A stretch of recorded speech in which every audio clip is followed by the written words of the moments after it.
Un déploiement médiatique à Starbase, un réservoir de test qui vient de passer 15 essais et une nouvelle structure mystérieuse.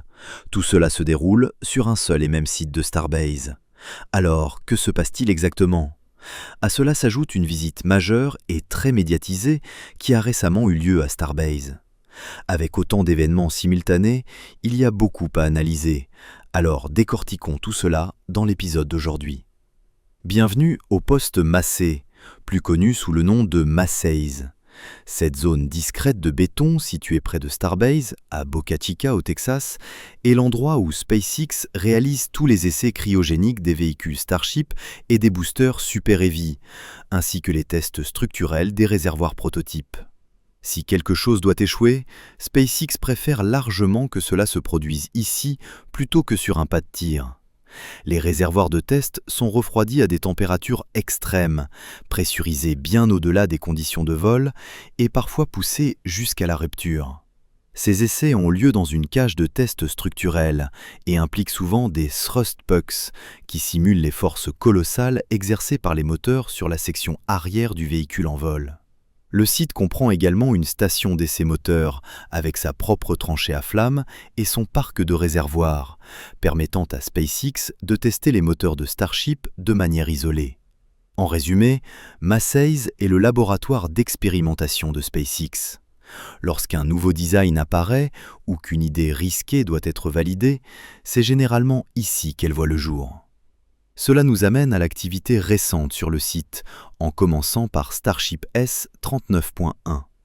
Après une courte pause liée aux fêtes dans la zone de production, ce réservoir de test est retourné de nuit à Massey's pour une nouvelle série d'essais. Ce n'est pas un réservoir ordinaire. S 39.1 est le 18e réservoir de test de 9 mètres de diamètre construit par SpaceX. Et plus important encore, il représente le tout premier matériel lié à la future conception Starship Block 3.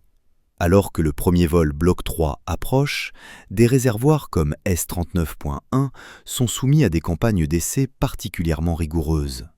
Ces tests permettent à SpaceX de collecter des données critiques avant d'engager un véhicule de vol complet sur le banc d'essai, une étape que l'entreprise souhaite maîtriser parfaitement après des revers passés, comme l'incident du S-36.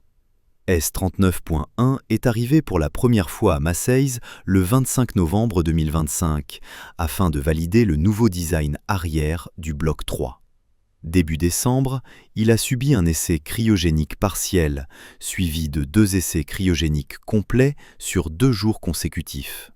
Une fois cette campagne terminée, le réservoir a été envoyé à Sanchez, tandis que S-39,1 est retourné à la Star Factory le 23 décembre. Mais l'histoire ne s'est pas arrêtée là. Le 10 janvier 2026, S-39.1 a été déplacé de la Star Factory vers Mega Bay 2, où des ports d'amarrage ont été installés avant un nouveau départ. Le 12 janvier, le réservoir est revenu au poste Massey, ouvrant la voie à une nouvelle phase de test. Des travaux supplémentaires ont également été réalisés sur la structure mystérieuse de Massey's, avec l'installation de nouveaux contreventements croisés.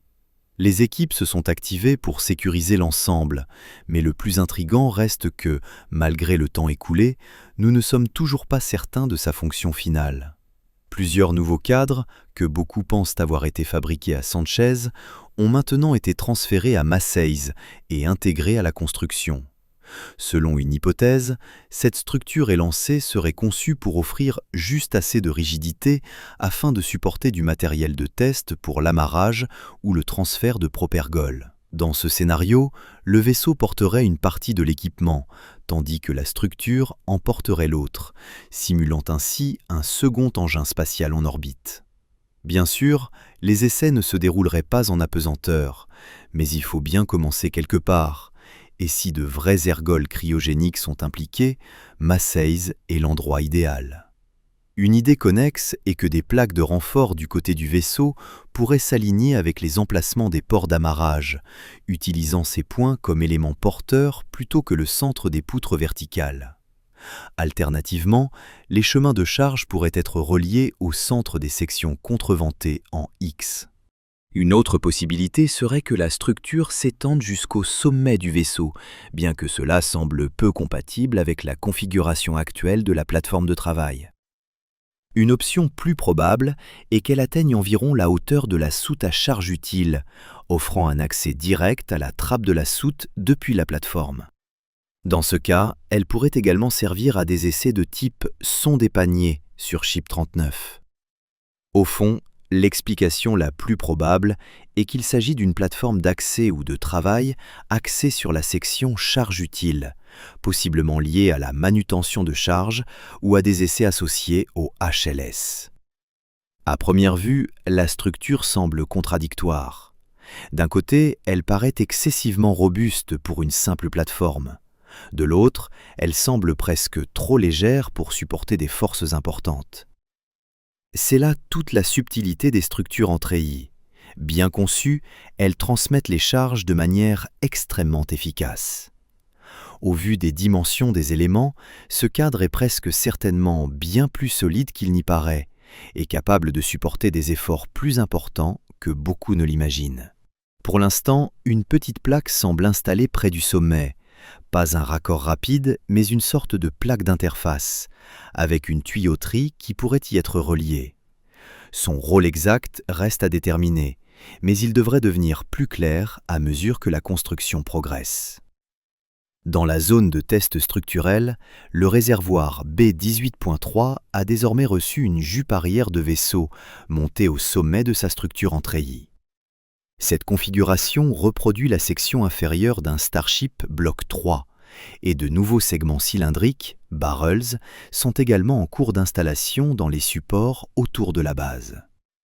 Cela a conduit à des spéculations selon lesquelles SpaceX se dirigerait vers une configuration de test plus intégrée. Certains aspects des essais structurels peuvent nécessiter que le vaisseau soit physiquement attaché, avec des composants supplémentaires installés, afin que les chemins de charge et la répartition des forces se rapprochent davantage des conditions réelles de vol. En particulier, les forces peuvent se comporter différemment lorsque le vaisseau est réellement supporté par les entretoises de l'anneau de hot staging.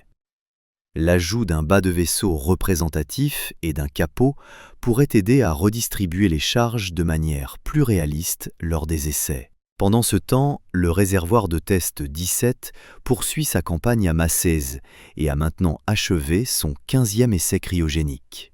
SpaceX a clairement intensifié les tests sur cet article. Booster 18,1, également connu sous le nom de TT-17, est un réservoir de test de booster Super Heavy Block 3. Il se compose d'un dôme avant relié à un dôme commun, d'une section arrière et de segments cylindriques supplémentaires entre les deux. Cette intensification des essais pourrait être liée à l'incident du booster 18 survenu l'an dernier, impliquant le premier booster Super Heavy Block 3 entièrement assemblé. Selon SpaceX, Booster 18 a subi une anomalie lors d'essais de pressurisation du système gaz, réalisés avant les tests de validation structurelle. Aucun ergol n'avait été chargé et les moteurs n'étaient pas encore installés au moment de l'incident. SpaceX a indiqué que les équipes avaient besoin de temps pour enquêter sur la cause avant de poursuivre. Aucun blessé n'a été signalé, le personnel ayant été maintenu à distance de sécurité durant les essais, et le site est resté sécurisé pendant l'élaboration des plans de réentrée en toute sécurité. Déplaçons maintenant notre attention vers le site de lancement. Sur le support de lancement orbital du pas de tir 2, le bras de serrage numéro 20 a été installé et la grue a été détachée puis retirée. Avec cela, les 20 portes de bras de serrage du LM2 sont désormais officiellement en place. Contrairement au design en forme d'anneau du pas de tir 1, l'OLM du pas de tir 2 présente une structure beaucoup plus large et plus anguleuse, avec une ouverture circulaire au centre pour le booster. Au sommet du support se trouve une plaque en acier refroidie à l'eau, similaire dans sa fonction à celle du pas de tir 1, mais montée sur le pont supérieur plutôt qu'en dessous.